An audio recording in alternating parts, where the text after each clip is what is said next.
The happiest I've been in my life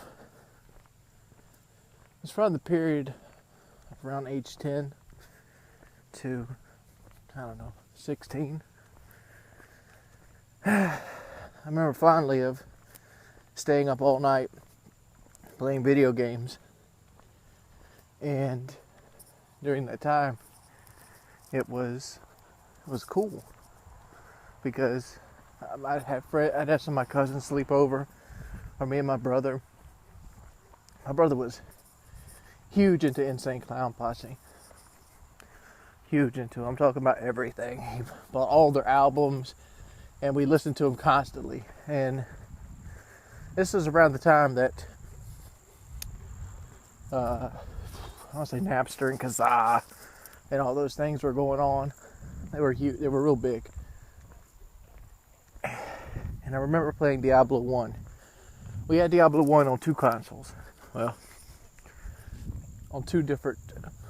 Man, that sucks.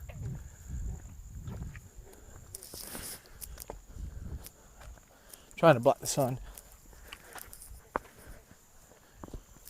We had Diablo 1 on 2 different settings. We had it on the PlayStation, and we had it on the computer. Our computer wasn't very good. So I'm back there. Our computer wasn't very good. I remember we didn't know much of computers at the time, but I think it had 32 megabytes of RAM or something like that. It sucked. We ended up getting a memory stick and switching the memory out, and it went up to 128 megabytes of RAM. And we thought we had a Rolls Royce. And like kids, we always compared our computers with other people's computers. My cousin Jonathan, he had a Daewoo. And we would see who could install games faster. This is stuff we did as a kid. Like, my computer's faster than yours. It installs faster. Yeah. I guess a few years ago it was the console wars, which is better, 360 or PS3. I seen through that quickly because they're both going to be outdated and obsolete. None of that shit matters, dude. None of it matters. It matters more when you're a kid, but you're naive. But yeah, we'd play music on our boom box. We had literally a boom box, and that boom box would just 2 speakers and a CD player. It was AM, FM radio too. But we would play. Oh my God, it was the Great Milenko. It got to the point that I knew every word on the Great Milenko. And I didn't even like the band. I heard them so much that it made me sick. So I kind of branched out into like metal, and he kind of like stayed rap. And that was pretty much the point where me and my brother started to separate as people. Right after that period, he started going out and getting into people, and like the only thing we like kind of touched on together was cars. Mainly because he'd keep wrecking them. And I'd go out there and we'd learn how to fix them. Me and him spend time together. If I had to pick one point in my life, it'd be that. Firm believer in that there's no such thing as a stupid person. I don't feel like anybody is inherently dumb. Well, there's obviously people that have mental disabilities and physical handicaps and things like that. But we're making broad brushstrokes here.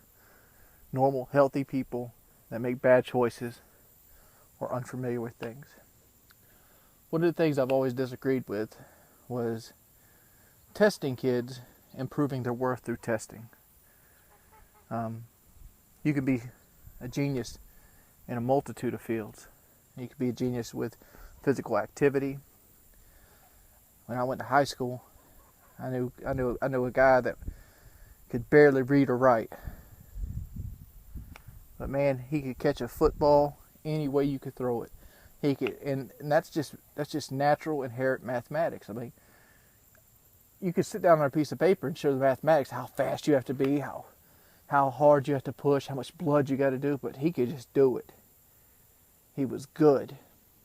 And he ended up going all the way to college. I think he went to Notre Dame. He was a quarterback and he hurt his knee. His name was Durand Lawson. But he was good. It might have not been Notre Dame, but you can look him up, Durand Lawson. He went to college. We also had a guy called Alan Patrick. I think he made it to the Ravens. But both of them, they were good. It might have been Creeby Goss I was thinking about. That could barely read or write. But regardless, it's just other people in high school. At the same time, it's like my brother, for example, he does not have financial gifts. I don't have financial gifts. I mean, it's easy to want to be financially sound. Like for me, I have the desire to be financially stable. That's something that's driven me since I was around the age of 16. That's why I've pretty much had some sort of paying work since the age of 16. So I've only spent 1 year in the last 12 on any kind of government assistance. And that was the year I decided to take a risk and start my YouTube up. And I know there's people out there probably never been on it, but you know, kudos to you, dude. It's there for a reason. And I believe it's a good system. But different things. Some people are good with math. Some people are good with English. Some people are good with working on cars. Some people are good at small engines. Some people can mow grass. And I feel like our society markets skills at different values. Obviously, a doctor is more important toward the overall value of society. But I don't know. I think we overvalue our doctors. Just like and this is not a knock on doctors. You do wonderful work, great work, and I mean the world would be a worse place off without you. But I'm just talking about the overall systematic value of something that's assigned to something. Like somebody that makes sure your food's clean and done correctly, that you don't get sick and it's cooked properly, is worth next to nothing in our society. But somebody that picks up the trash and puts it into a truck gets paid more. I don't know. These are all logistics. I don't know. I just wish we lived in a society that was really as simple as no one man can do everything, but every man can do something. And everybody be valued the same. Because I feel like humans are the same value to each other. Every man is a variation of yourself. The next person that you look at to may be black, white, Asian, whatever. He should have the same opportunities as you, and you have the same opportunities as him. He is a variation of what you could have become. Because you're not good at mathematics, you didn't become an engineer. But maybe you're good with small engine. Maybe you're the type of guy that has a great memory. Maybe you're the type of guy that has supreme focus. I don't even know where I'm taking all this. But I think the original thought was, you can't test an elephant on climbing a tree. That's why I never agree with schooling. I don't know. I'm just rambling. Let's continue our walk. I know these videos are dull. If I knew how to make them entertaining, I would have done it so by now. But I pretty much put this point that I do these videos for obligation rather than entertainment. I don't know. I'll see you guys tomorrow. I'm going to continue my walk. And see you later.